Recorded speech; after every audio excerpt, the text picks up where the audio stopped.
It all began one beautiful morning. A clear daybreak it was. The harmattan haze had retreated home.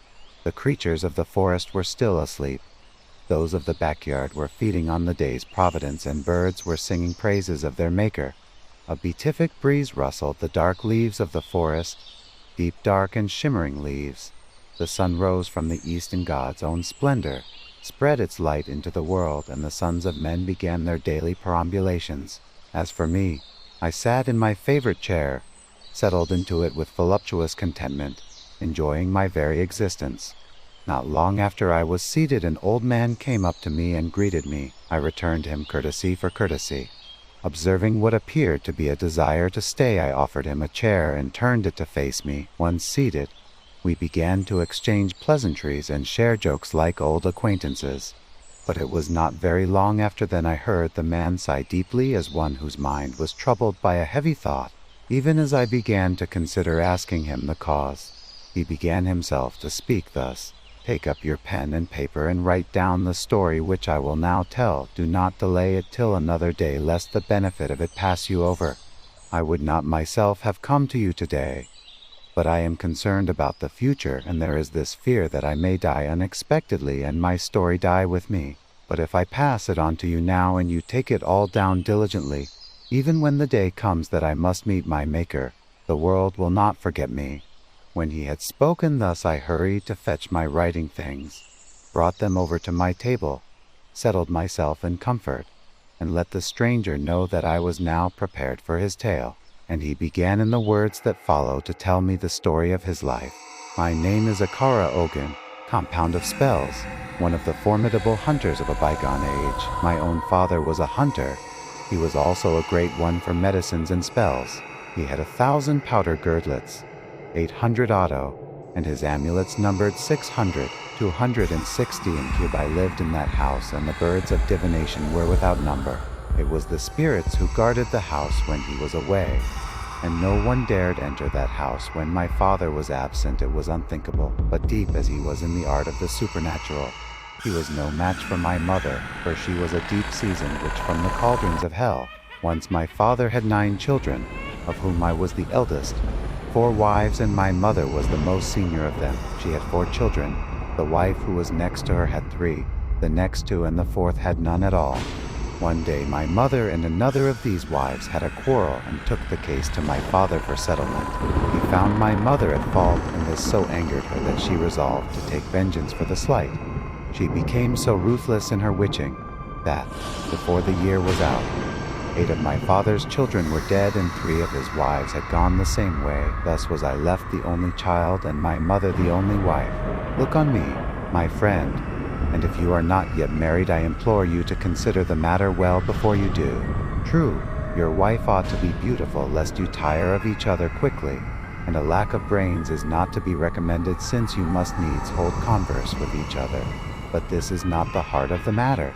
And when I tell you what my father suffered at the hands of this wife of his, you will be truly terrified. It happened one day that my father prepared himself and set off to hunt. After he had hunted a long while, he felt somewhat tired and sat on a tree stump to rest. He was not long seated when, happening to look up, he saw the ground in front of him begin to split and smoke pour upwards from the rent. In a moment the smoke had filled the entire area where my father sat so thickly that he could not see a thing. All about him had turned impenetrably black. Even as he began to seek a way of escape, he observed that the smoke had begun to fuse together in one spot, and, before he could so much as blink, it fused completely, and a stocky being emerged, sword in hand, and came towards my father.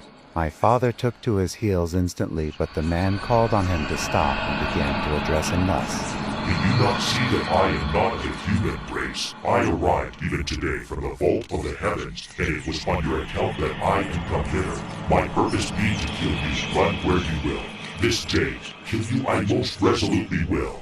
When he had spoken thus, my father was truly afraid, but even so he steeled his heart like a man and said, "Truly, as I observe you, I know you are not of this world, and I see also that the sword in your hand spells mortal danger for me.